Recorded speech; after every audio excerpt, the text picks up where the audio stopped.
So, you lived some time in Montreal, Canada. Montreal to Chicago. Which city has a better sense of humor and why?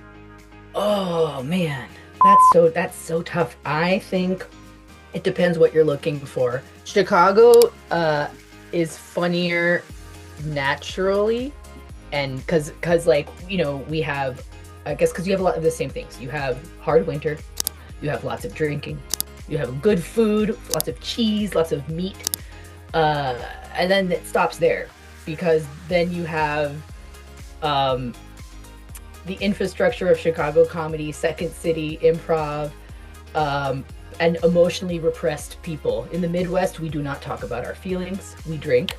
And in Montreal, though, you have free healthcare, you have cigarettes, you have jazz. So I think we might be funnier because we have less. Montreal, they're funnier. They might not be as funny, but they're a sexier city because they're Montreal. Nice. Perfect. First time you made a room laugh. Do you remember it? I was in a McDonald's in France when I was 6 years old.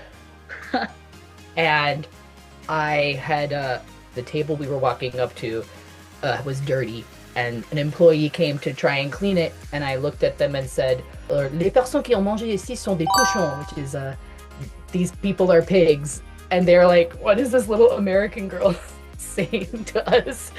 Like, why is she complaining like a grown-up?" And then from there, just acting out movie parts to my grandparents, or my first grade pageant for Christmas and dancing in front of like all the parents.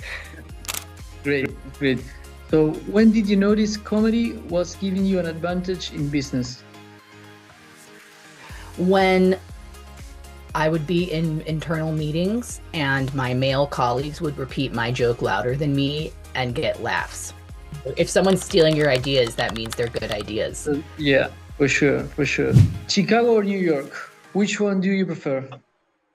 New York, because I'm a born and raised city person, and growing up in a city means, at least for me, I want to be somewhere bigger.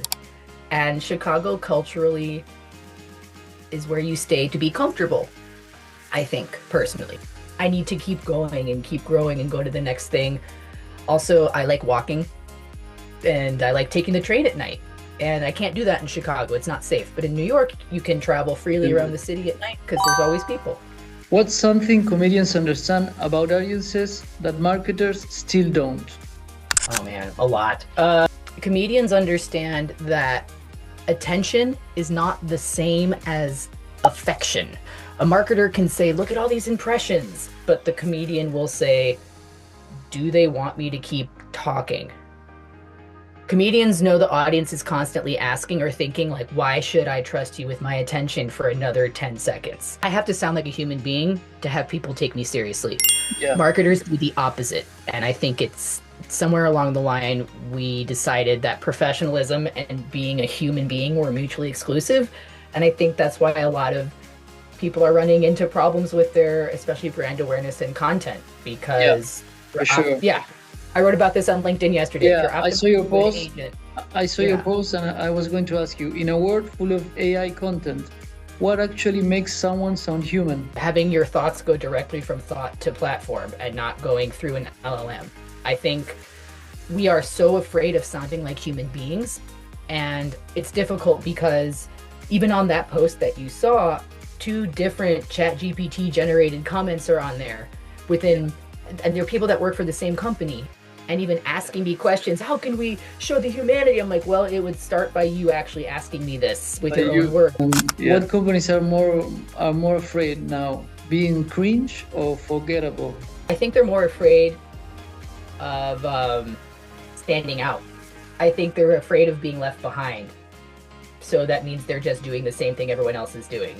The language itself hasn't even existed prior to describe a lot of these products, and so everybody is rushing to try to use the same language in order to make themselves legitimate in some way, and they don't realize that especially too if you're using like again like AGO website copy. There's just been a couple of prospective clients I've looked at lately where I can't even tell the difference between what they do. And then you try to guess and then they get offended when you tell them and they're like, no, this is this, but we've optimized our website for agents. I'm like, all right, well, you need to figure out another channel for humans because they're the ones that sign the thing right now. Yeah.